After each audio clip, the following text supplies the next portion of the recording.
Good evening, folks.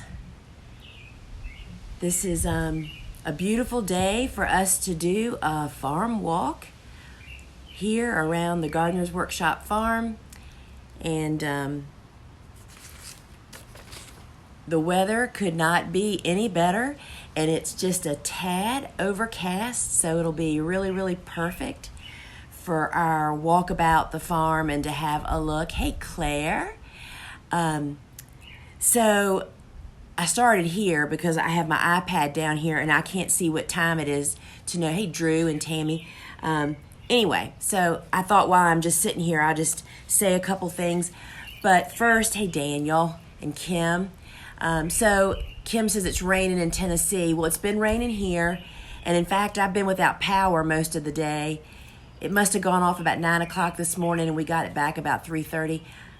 A random telephone pole literally snapped that had a street light on it about 8 feet from the top. So it's like, it wasn't because a car hit it. It was really weird. Anyway, so the weather's perfect here. So before I get started, I want to just show you all the most beautiful gift that I got in the mail from a long time ago. Met her a long time ago. Really great friend.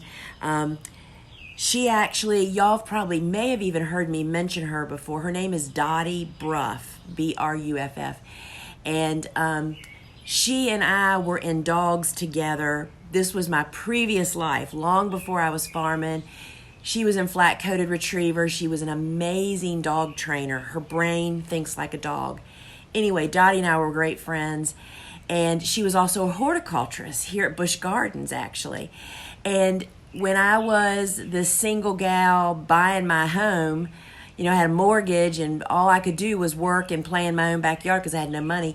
She would bring me home the cast-offs from Busch Gardens, which was some pretty good stuff, y'all. Anyway, so Dottie has since, she retired from that and she got married and they've retired and live in Florida.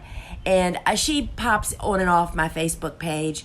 And anyway, she makes jewelry, or she makes some types of jewelry, and she sent me this. I'm going to show this to you guys. It's a necklace, and look at that. It's my farm. And she sent this sweet little note that says, Lisa, so inspired by your work. Hope you like this. Love, Dottie. And so it's, kind of, I'm not sure what this process is, but it's glazed. And then it's got little charms hanging from it with gloves and a trowel. And it's just the sweetest thing ever. I about burst into tears when I opened it. It's just so very, very cool. And I can't wait to wear the right shirt to actually be able to wear it. And so that is really pretty awesome. So Dottie, if you watch this, thank you so very much. So we have people from everywhere. There's Mark in Locust, North Carolina, and Karen in Melbourne, Florida, Harrisonburg. So as always, just have a couple announcements. I want to remind everybody that we are having our annual open farm here. We're in southeastern Virginia. It's going to be June 29th. It's from 9 a.m. to 2 p.m. It is free and open to the public. And I'm due an ongoing tour and kind of some demonstrations. And it'll really be a lot of fun. And there'll be somebody taking people around the native border. It's a real we really wanted to call it Education Day, but it's really a tour and an education day. So, as always, I ask that, and you guys are so good about this, to like and share this broadcast. That really, really helps me a whole bunch. And if you're not already on my email list, please go to the website and sign up. And that way you will not miss a thing, because we have some really big announcements coming out in the next month. And I think there's going to be something super for you guys to get here on the open farm. And last year on our open farm, we were so blown away. We had people come from Texas, Louisiana, Georgia, South Carolina, New York. Anyway, so I don't underestimate how far you guys come from. So I don't want to leave anybody out of that. So I'm going to get up from here, and let me just secure my pieces of paper so they don't blow away. And take my piece of paper, and let's get up here.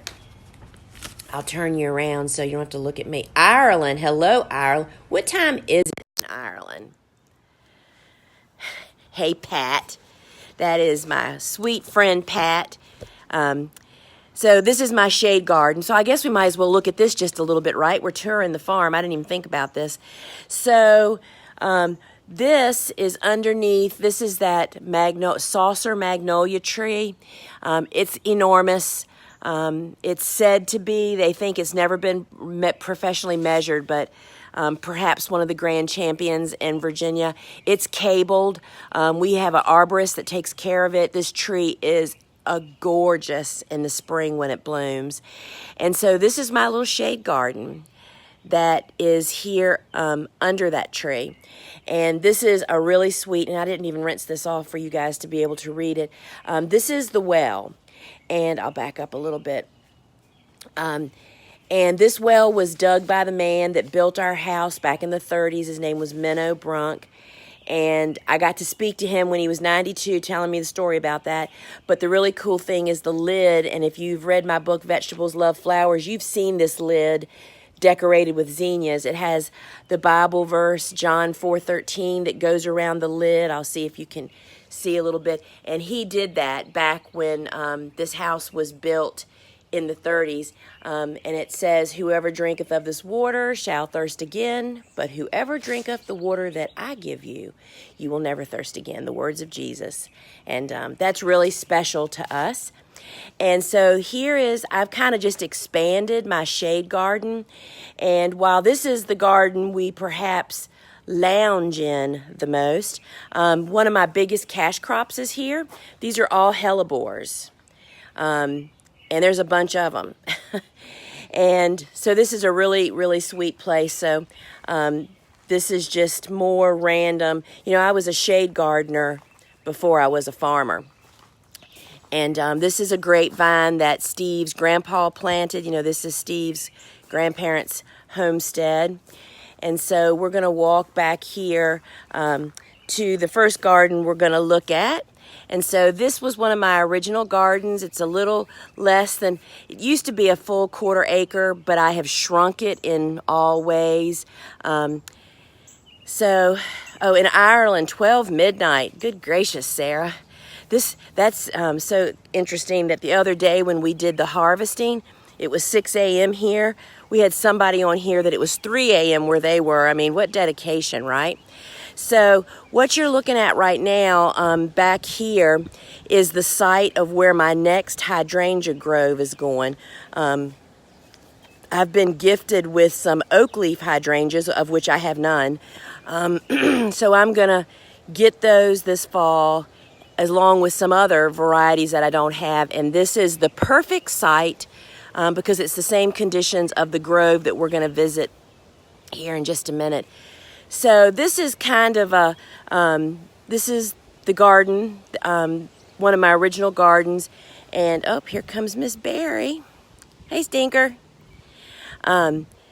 So these are our dahlias. They're permanently planted here. They wintered over. We left them here for dead, and they survived winter and are coming on with a vengeance. This is just a vegetable bed mixed. It's getting ready to have some potatoes planted in it. Our second and third rotation of tomatoes are down there. And so we have 2 rows of dahlias. These dahlias are not netted yet because the bug pressure, the pest pressure is so bad here in the summer. We are harvesting some now. Let's see. I mean, you can see these blooms are just a mess. And I mean, but some of them aren't. Look at this. That guy's pretty beautiful. So we just kind of leave them, and I walk through here when I harvest, cut anything that's good. But these will get cut completely back midsummer. We'll net them and get them ready for their real season, right? Which is late summer and into fall. This is our Lisianthus, and I'm going to walk down. Which side am I going to walk on? Guess I'll walk on this side. So I'm sorry, y'all. I couldn't find my little joystick that actually one of our followers sent to me. I love using it. So I've got this tripod shortened, but it's still in my hand.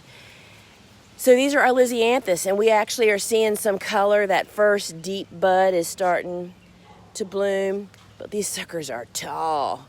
They are really, really looking beautiful. And this is a reseeded dill here amongst the Lisianthus patch. Then of course, here's all of our beans. So there's two beds. There's a bed here, and then there's another bed, and then there's lima beans.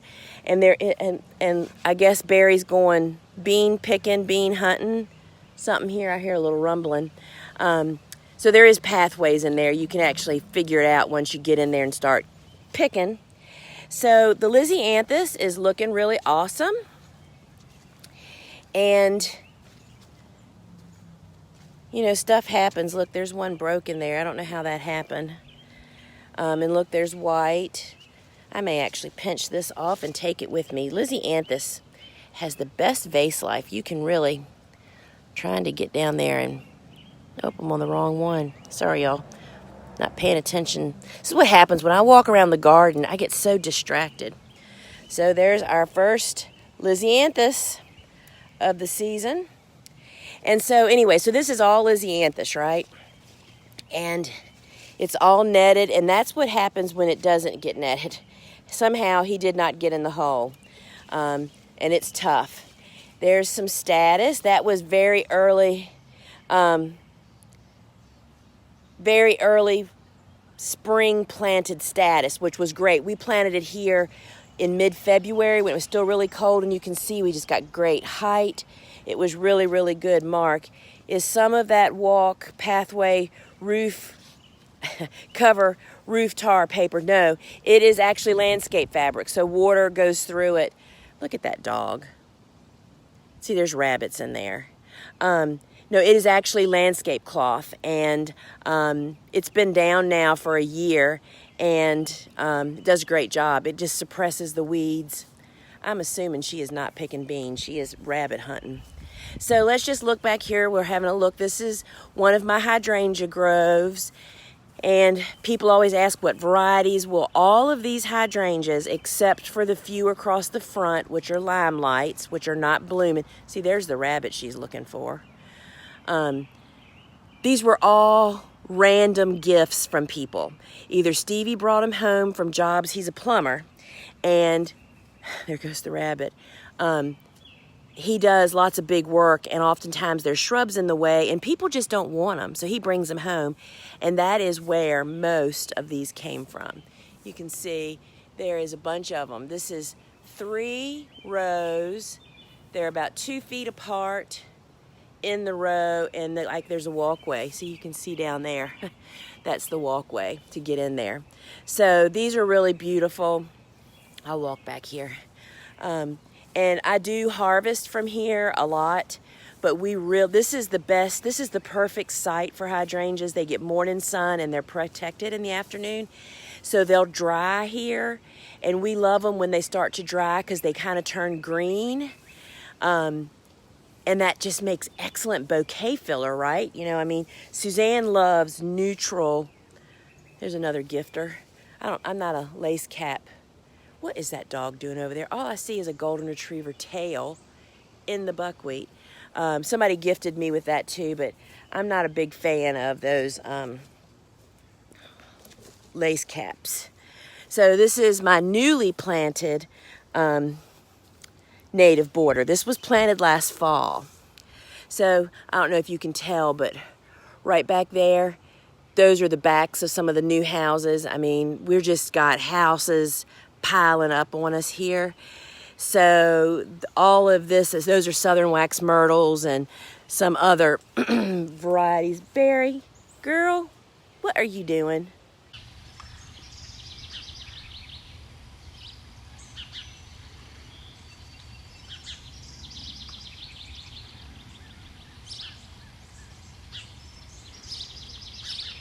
So this will grow up, and hopefully we won't see much of them anymore, right? So this is where, that's a fig tree, and there's camellias back there, which were Steve's grandparents.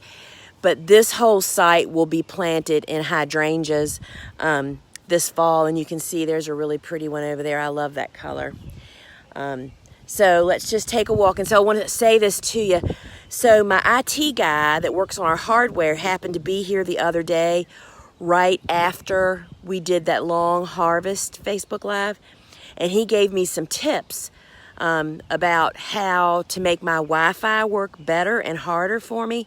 So what I want to say to you is, if you lose me for a second, just hold on. He's told me what to do when that happens, and we're going to try to see just how far we can really push my Wi-Fi. The number one thing he told me is, we got rabbits, so many rabbits around here, is that I have to turn my cellular service off so that this iPhone isn't constantly searching for the strongest. Oh, look, and there's you-know-who coming out of there. It is crazy around here. So, and here's my wildlife tree. We just had this was a tree that was hit by lightning 2 years ago. It was a gum, and it died. You can see that long limb still doesn't have any leaves, but I didn't want to lose it because there's a lot of great wildlife homes in there. And at the base, as well as, there's a hole up there, and the eagles and the hawks and the owls land on this dead branch. So we had the tree guy, who has this huge crane, just come in here and cut it off up there, make it flat so people, birds and stuff could sit there and take it away. So it's really become a great wildlife spot. So we're back here where I don't think we go very often. The dog is now sinking in the... Barry, come out of there. She is oh my gosh. This is going to make her hurt so bad for her arthritis. Come on, girl. Barry. Oh, not to mention she is smashing corn. Come on. Oh my goodness. Come on, girl. Come on, come on. There you go. Now, let's have a look at those feet. Come here. Oh, yep, we're going to have to give you at least a tootie job. So this is the very back of our property. Looky there. I call them cruise ships, one of those houses they're building. And so we planted corn here to help block the view. Corn gets pretty tall. And we have to do some maintenance on this wild area over here. This is my compost bin. That right there is the whole huge, it's about 20 foot wide, about 80 or 90 feet long. That is all Triloba rudbeckia, along with some goldenrod and other really wonderful habitat, as well as cut flowers. So we'll walk back here. This is Stake Central, Weight Bag Central, and I broke our tiller, y'all. We're waiting on parts, and in fact, I think they're sitting on my front porch, so Stevie will be working on that. So this is kind of the graveyard of stuff that we have. We never have places for all of our trailers. That's one of our harvest trailers that we use. We have another one, we hook that up to our golf cart or a lawn tractor back when we were doing really big harvests here. So we're walking back here. This is the very back of the property. So we have about 2.75 acres, and this is not a mess. This is a deliberate brush pile. It's for wildlife. It's tree saplings that we try to pile in there, and I'm sure there's all kinds of stuff. I'm sure there's like a rabbit world going on in there, but that's okay. So this is the beginning of our native border. You can hear the frogs. And,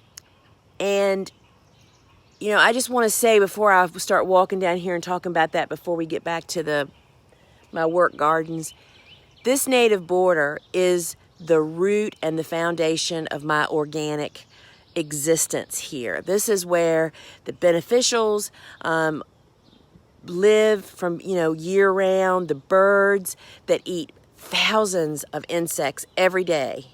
And so this has become a big part for me. And what you're looking at right now was only planted, let's see, we're in June. It was planted last fall, a year ago. The back part was. Some of these shrubs in the front were just planted this last fall. And my landscape designer, her name is Denise Green, for anybody that's in Virginia. She is a native plant landscape designer. Oh, did you lose me already? Well, thank you. I'll have to keep an eye what he told me to do when that happens is to stop, because the phone is searching for the strongest Wi-Fi. This is an iPhone thing. My Samsung didn't do it, so we're trying to overcome that. Sorry about it. So my landscape designer, Denise Green, the name of her business is Sassafras Farms. This was all planted according to her plan. I have a great mix of native plants to support all different kinds of birds and other wildlife, and all kinds of butterflies, and just a whole lot. And I think when I hit this corner over here, you may lose me again. And see, it didn't tell me that I had low connectivity, so I didn't know that y'all lost me. Sorry. So this, where we're looking at right now, has been planted for 3 years. I mean, look at that maple tree. And I will tell you this, guys, life is short. Do not buy small trees. We buy 15-gallon trees. Try to get 7-gallon shrubs. Look at all my milkweed. It is just really, really, really thick. There is so much triloba in here, and mountain mint. So those are really things that help to support my farm. And so there's some mountain mint back there. Let's take a peek. You can see it back there. That is such an awesome filler. Such an awesome filler. And so there's a lot of other stuff going on in here that is kind of helps the cut flower farm. Here's the back side of that corn patch. And those are mammoth sunflowers that we've planted again for to help block the view. We have to really do some maintenance on this tall brown stuff, and we just don't want to look at those houses, right? So come on, Stinker. Come on, Barry. So here's the back side of that native border. And this is, if anybody is not growing Triloba rudbeckia, if you're a flower, come on, Barry, and you're a flower farmer, this is the seeds on our website. This is the plant, and we have it in so many stages in here. This is, you don't plant this. That's tansy. It's invasive. But there's so many. There's some getting ready to bloom. There's baby ones. So it's an awesome bouquet filler. Look at this wonderful buckwheat. We were out here today. It is loaded with pollinators. Honeybees, native bees, butterflies, wasps, all kinds. Come on, Barry. Come on. So here's more mountain mint. I wanted to show you that up close. If you don't have mountain mint, it's invasive just like every mint is, but it is such a great filler, and it's just a great color. It's really beautiful. You can typically find that at native plant sales. So Steve and I threw this bed in before the big rain started. That's for our next planting of some zinnias that are on the brink. Come on, girl. Sorry, I have to keep track of the dog. So these are some zinnias that were just planted, about a week or so ago. And so we have vegetables mingled in with our flowers. We'll walk across the head of this garden in just a minute. There's hairy balls. We have squash planted everywhere, and you can see the suns. So this is an area where this is all buckwheat that was just planted last week. Come on, girl. And we weren't able to make our last bed.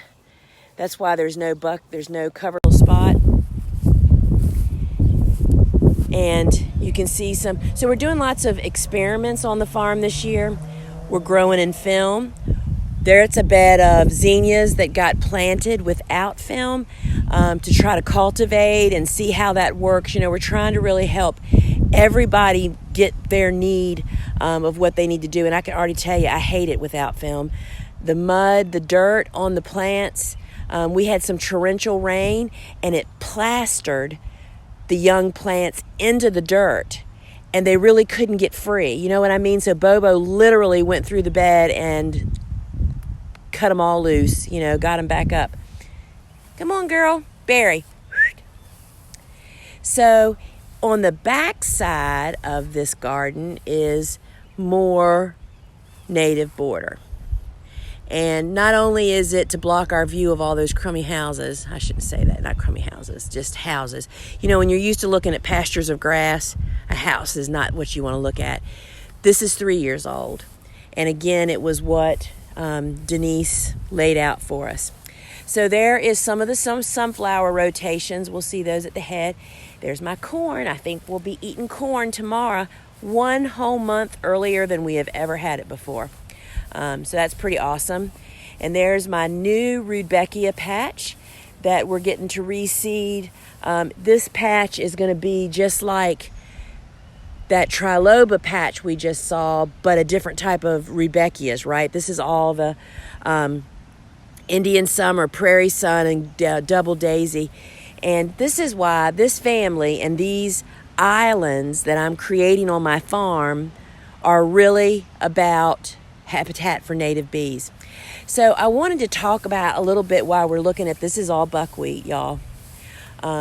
What I wanted to talk about while we're looking at the farm, because I get this question all the time. How, you know, your farm looks so neat and well cared, no weeds. You know, that's an illusion, y'all. And how do you do it?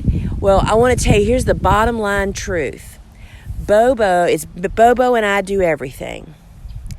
Bobo works 12 to 14 hours a week. I literally work less than 20 hours a week outside on the farm. I mean, I work more than that, but I'm unfortunately up in the office in that building over there. And it's all about planning. And of course, you know, I have equipment now. I've been doing this for 22 years, right? So I have all the right stuff. But more importantly, it's about planning your garden and always thinking about, how am I going to take care of something? I mean, you just can't imagine. That's the first thing I think of. Well, how am I going to take care of these pathways? How am I, you know, I got to put these things together because they all come on at the same time, which means they're all being taken out at the same time. And that's just one of those things that is just a strong part of the flower farming school. But if you're a home gardener and you are really looking about your maintenance, my book, Vegetables Love Flowers, really addresses that. How to be ahead of the oh, there's Stevie coming back. Addressing that. And I'm telling you, when you stay ahead of your garden or your farm, you're in control. And it's less work. I mean, I really cannot tell you that, because so there's this great conversation right now going on over on our Flower Farming School closed Facebook page, okay? So the chat started that people, they've got it. They got the message from class. They're like, okay, we need to start thinking about fall, right? What are we planting now to bloom in the fall colors? And what are we going to be planting in the fall for spring? Like, where are we putting it? How are we putting it? You know, what are we doing? What seeds do we need to get? And that's kind of the frame of mind that we all have to get in, because I'm telling you, you know, just as a comparison, the thing that comes to my mind that a lot of people can relate with is meal planning. You know, I'm the worst meal planner. I used to be the worst meal planner. You want to know how I planned meals? When I was walking across the driveway from that building to my house over there at 7 o'clock at night, dead tired, I'm thinking, what are we having for dinner? You know, not good at all. But to have an idea of what you're going to eat that week so you kind of know what you're going to do just makes the job so much easier, and it goes quicker and you want to do it more. Same thing in a garden, y'all. So let's walk up here. So here, this hedge of southern wax myrtles was just planted. Okay, this is June. Not this last September, but the September before that. And these were 7-gallon plants. And that these right here, they're huge. These are myrtles. These are 3 years old. Same size plants when they were planted. I will say that my disappointment with these plants, I love them, except they break easy.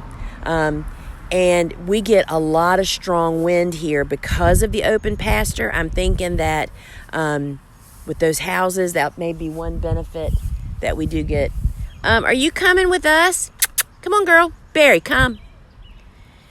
So that's the drawback. We had a hellacious windstorm in the spring. I mean, it broke some of them off right at the ground and tumbleweed them. Oh, I don't know if y'all can, yeah, you lost me. I think once I get going back up this way, you'll come back. This is the new planting of hydrangeas. And I won't cut these this year. They were just transferred or just transplanted. I must have lost y'all.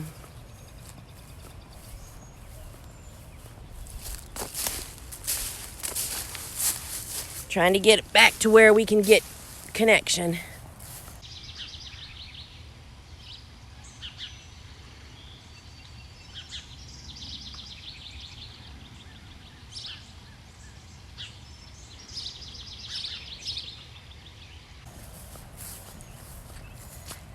So if anybody is on there and if I'm back on,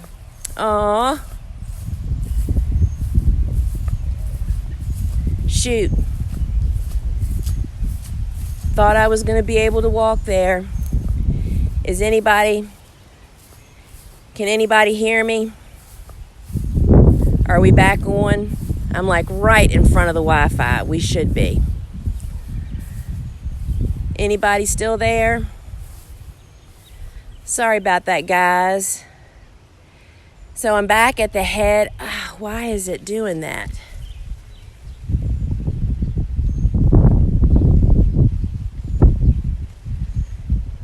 Is anybody there?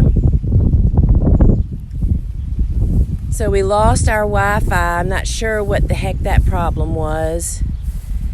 So if anybody can hear me or see me, give me a thumbs up or something. And we're going to just walk across the head of the garden.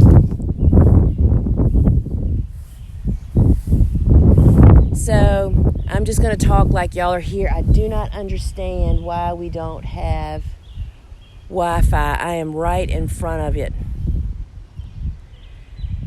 So I'm just going to walk across the head of this garden and let you see some of these beds. So I don't know what happened, guys. I am right in front of the Wi-Fi, and I know I lost most everybody. I think that broadcasting on Facebook is going to prove to be more challenging than farming as far as I'm concerned. Hey, Mark. So I don't know what happened. I am right dead in front of the building now. So hopefully we won't lose that again. And so it did record up until where I am now, I think. Well, it did. And I shared that, saved it, and posted it, and then we'll post this also. So now I'm on the head of that garden. We were back at the other end of the corn earlier. And so here's my little experimental tunnel that I obviously overplanted. Oh my goodness, there are so many gourds, cantaloupes, and cucumbers in there. It's a bit of a tangled mess, but we now know what to do for next time. So no, it wasn't you, Shannon. It was totally, I do not know what I'm going to do about this Wi-Fi thing, but it's driving me crazy. So now I know why so many people don't do them. I mean, it's really, I know it's disappointing to people. So we're at the head of the garden I'm harvesting from right now. And you can see there's lots of zinnias as well as other stuff mixed in. Lots of vegetables, eucalyptus, our tomatoes, which the deer are doing a hard job of pruning on. More zinnias, and then there's other stuff at the end, and frankly I am too afraid to walk down there. I don't want to lose you guys again. We have lots of tomatoes. These are different varieties of zinnias, and then there's ageratum and cosmos and basil and gomphrena down there. And then here's our most recent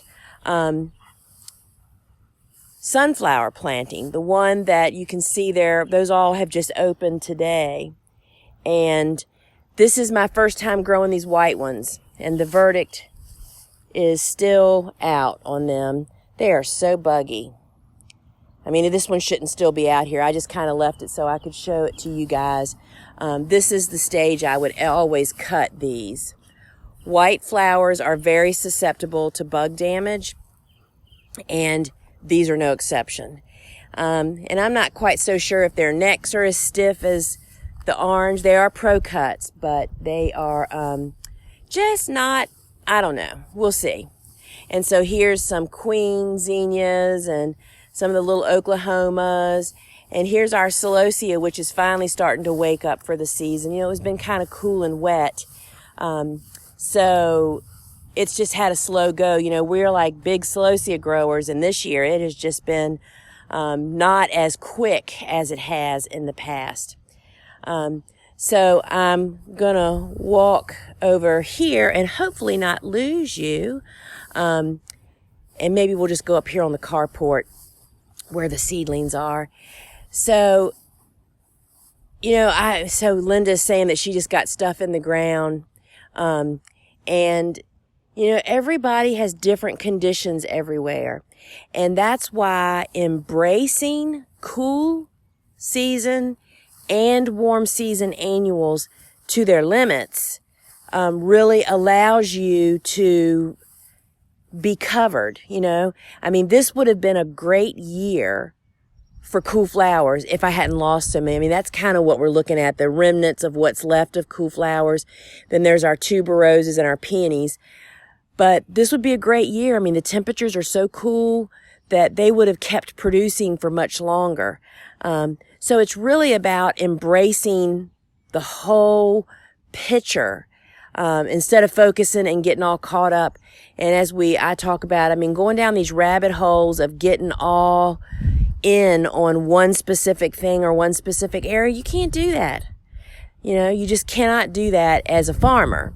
A gardener, you can do anything you want, right? Because there's nothing riding on it like there may be once you start investing money and spending money on a lot of stuff.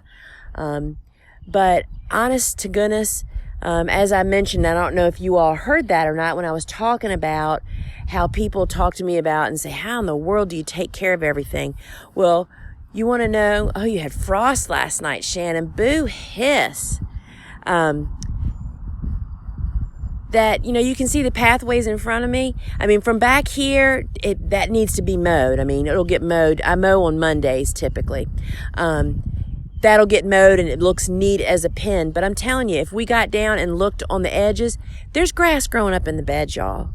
But I can keep it manicured as much as possible with just mowing for 20 minutes. I set everything up that I can, all right, how am I going to mow that, or is it going to be mulched? And that's how my whole farm is set up. And up here we have leaves because that was fall planted, right? And leaves are available then. So, you know, it's part of the big picture. And if you really don't know what I'm talking about, like cool season and warm season, you really need to read Vegetables Love Flowers. It's a big picture book, meaning not like there is great pictures, but it's the big picture of a garden, how it works seasonally and how you stay ahead of chores so that you're not overwhelmed. And then, you know, if you're a flower farmer and you want to learn how to apply all that, like what I'm doing here, that would be the next level up. That would be flower farming training. And she's obviously seeing another rabbit. So that's, you know, I just want to say to people, we don't spend hours, we really don't weed at all. We mow, we prevent weeds, we spend time. We do, Bobby's asking, do we rely on natural water or do you water gardens? We occasionally irrigate, not very often. There is no irrigation installed on the gardens you're looking at right now. We ran out. That was a corporate error. And thank goodness it's rain. It does typically rain. We get 50 inches of rain typically in this part of the state where I am. So we do okay. But I do have, there's irrigation sitting on the front porch of my house that was delivered by UPS on Friday. So we can be ready for, you know, it's July and August where the troubles really start. But But let's see, I'm afraid, y'all, that I'm going to lose you again. I mean, I'm up against the building where all this Wi-Fi is. So these are the seedlings. This is our second planting of warm season tender annual. Some of them have already been planted. This is a lot of celosias, a lot of single stem celosias. Our sunflowers are up there that we plant every week. You know, again, once you just get yourself into a habit, it all just kind of comes together, you know. So I'm just going to scroll back through here and see if there's any questions. Enjoying your farm tour from New Albany, Mississippi. Oh, thank you. Oh, Mark, so you did use a trellis like that. Those are cattle panels, and they work great. And Linda, oh man, Wisconsin. I'm coming to Minnesota the 1st of July for the Slow Flower Summit, and I think it's going to be chilly. They had frost last night in Canada. Gracious. So Bobby's asking about what do I do for the lawn, grassy areas. I push mow, a mulching mower, through those pathways once a week, and it works great. I love doing it. It's good cardio workout too. So guys, you know, thank you so much for joining me, and I'm just so sorry that we didn't have this connectivity anyway. I mean, I was on the outskirts of the farm, and obviously I've proven to myself that we just can't do that. Bobby, what about mole, rabbit, and critter issues? Yes, we have them here. They don't cause me much problem. And again, that's another big part of Vegetables Love Flower. I mean, that's not something I can answer to you in, you know, less than 20 minutes. But the book really talks about all that stuff, about how to manage, and depends on what you are. If you're a farmer or you're a gardener, there's different options. But yeah, we have gobs of rabbits here. So oh, thanks, Sally. So you guys, I am going to sign off. We've already, guess what I had for dinner tonight? We have one of the men that works for Steve has a place in West Virginia, and he sent wild turkey breast cutlets home. And, I fried them like fried chicken, you know, nuggets. And we had a great vegetable-infused dinner with fresh, wild turkey breast. It was pretty dadgum good. Oh, thank you, Australia. So, you guys, we're just getting better and better here. And again, please like and share both these broadcasts if you can. We'll put them together, and then they'll be posted on the Lisa Live. New Zealand. Well, you can watch it, Deb. You'll just have to, it'll be posted on Facebook shortly, and you could watch it. And it's always on my blog about a week later. Please like and share. If you aren't already on my email list, get on it, because when I get to make this big announcement, you don't want to miss it. And that's how we'll, you know, broadcast it first, and then we'll put it out all over social media also. So, y'all, I have to go find my dog. I'm not sure what she's doing or where she is. So it's time for farmers, to hit the hay. So, hey, till we meet again, guys, find it on Lisa Live or on the Facebook feed. And don't forget, thegardenersworkshop.com. Thank you. Ciao.